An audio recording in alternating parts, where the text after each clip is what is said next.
Nobres colegas, quero também falar dessa questão da prevenção.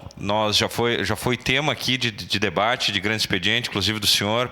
Eu também trouxe o tema no grande expediente relativo às medidas, né, de prevenções que temos que adotar em todo o estado, não somente em Caxias do Sul.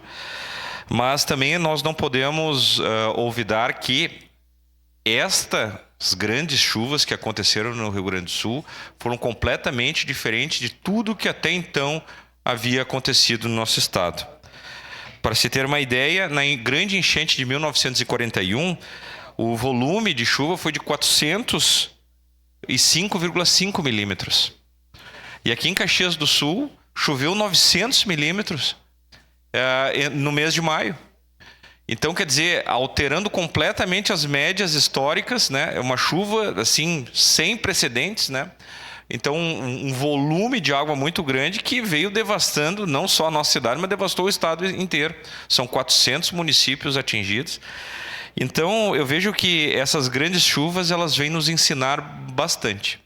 Ensinar que sim, temos que investir em prevenção, sim, políticas de prevenção, e que realmente, como foi falado, são investimentos muito maiores do que simplesmente de reconstrução. Nós temos que adotar essas medidas, mas nós temos que também atentar a essas políticas de prevenção, mas também a política de educação das pessoas também. Nós vemos que muito do que aconteceu e grande parte dos estragos foi também pelo descarte irregular de lixo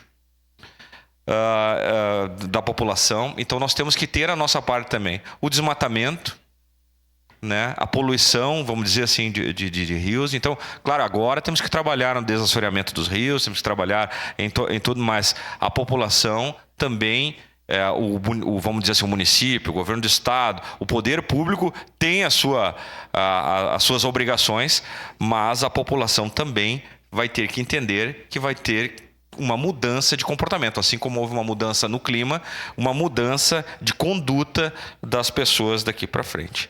Então, fica o recado da natureza.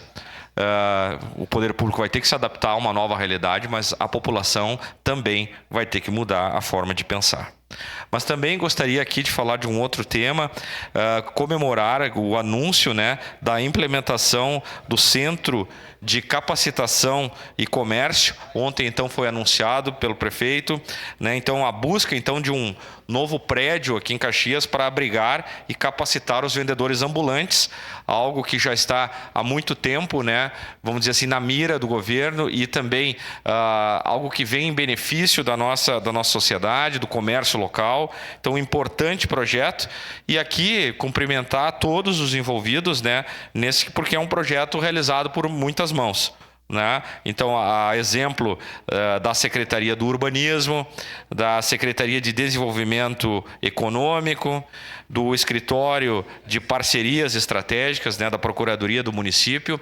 Então, a própria Prefeitura, todos os servidores envolvidos neste importante projeto que vai alterar, vamos dizer assim, o comércio aqui local, o comércio dos ambulantes, porque não é só a retirada dos ambulantes que estão no passeio público, mas assim a capacitação desses profissionais, sendo um programa permanente, né, que visa também os próximos migrantes que vierem a Caxias, as pessoas que vierem se estabelecer aqui, que tenham também essa preparação e essa capacitação para atuar no comércio, sem prejudicar, né, o comércio já existente, o comércio, e sem prejudicar o passeio público, sem alterar os espaços públicos. Então, aqui cumprimentar o poder público por essa decisão, por essa implementação, né?